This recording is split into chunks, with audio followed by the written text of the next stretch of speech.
اس video کو like کریں، ہمارے چینل کو سبسکرائب کر بیل آئیکن ضرور پریس کریں۔ حضرت ابراہیم علیہ السلام، قرآن مجید میں حضرت ابراہیم علیہ السلام کا ذکر مبارک 69 مرتبہ آیا ہے۔ ابراہیم علیہ السلام کو ابو الانبیاء، نبیوں کا باپ بھی کہا جاتا ہے، اس لیے کہ ان کے بعد آنے والے نبی انہی کی نسل سے مبعوث ہوئے اور آپ کو خلیل اللہ بھی کہا جاتا ہے۔ آپ کا سلسلہ نسب بائبل میں یوں ہے: ابراہیم بن طارخ یعنی آزر، بن ناہور، بن سروج، بن رو، بن فالح، بن عابر، بن شالح، بن الفکشاز، بن سام، بن نوح۔ یہ سلسلہ نسب بہت نامکمل اور مختصر ہے، کیونکہ ابراہیم علیہ السلام اور نوح علیہ السلام کے درمیان اس سے بھی بہت زیادہ فاصلہ ہے۔ آپ کے والد کا نام طارخ بن ناہور تھا۔ آزر اور طارخ ایک ہی شخص کے نام ہے۔ آزر اس کا لقب تھا، اس لیے قرآن میں اسی کو باپ کہہ کر پکارا گیا، جبکہ بعض حضرات کہتے ہیں کہ آزر آپ کے چچا کا نام تھا، چونکہ عرب لوگ چاچا کو باپ کہہ لیا کرتے تھے، اس لیے آزر کو آپ کا باپ کہا گیا۔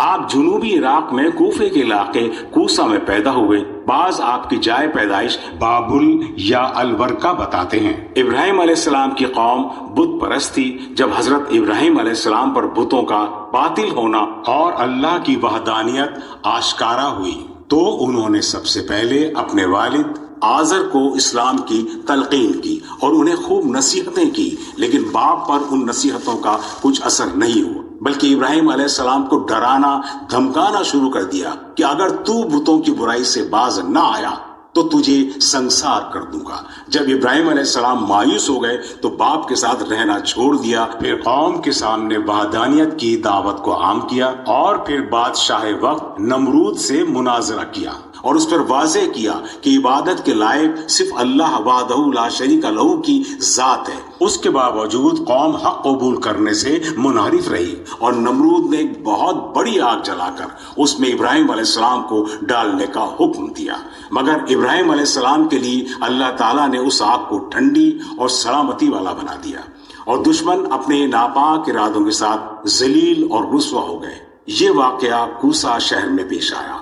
آگ والے واقعے کے بعد حضرت ابراہیم علیہ السلام اپنے والد اور قوم سے جدا ہو کر عراق سے ہجرت کر کے فرات کے غربی کنارے کے قریب ایک بستی میں چلے گئے جو اور کلدانین کے نام سے مشہور ہے، جس تاریخ میں صرف اور یا ار بھی کہا جاتا ہے۔ یہاں کچھ عرصے قیام کیا۔ آپ کے بھتیجے حضرت لوط علیہ السلام اور آپ کی بیوی حضرت سارہ ہم سفر رہیں، پھر ان کو لے کر شام کے شہر حران یا حران کی جانب ہجرت کی، جو جنوبی ترکی میں واقع ہے، اور وہاں دین حنیف کی تبلیغ شروع کی۔ پھر وہاں سے حلب کے راستے فلسطین چلے گئے۔ اس سفر میں بھی آپ کے ساتھ آپ کی بیوی سارہ اور لوط علیہ السلام اور ان کی بیوی بھی ساتھ تھی۔ پھر وہاں سے حضرت لوط علیہ السلام کے ساتھ جنوبی فلسطین میں لوٹ آئے۔ اس زمانے میں یہ علاقہ کنانیوں کے زیر اقتدار تھا، اور پھر آپ دونوں نے محبت اور رشتہ داری قائم رکھتے ہوئے رہائش الگ الگ کر لی۔ حضرت ابراہیم علیہ السلام بیر سبا میں اور حضرت لوط علیہ السلام بحیرہ مردار کے جنوب میں رہنے لگے۔ اس کے بعد آپ قریبی شکیم یعنی نابلس چلے گئے، وہاں کچھ عرصے قیام کیا۔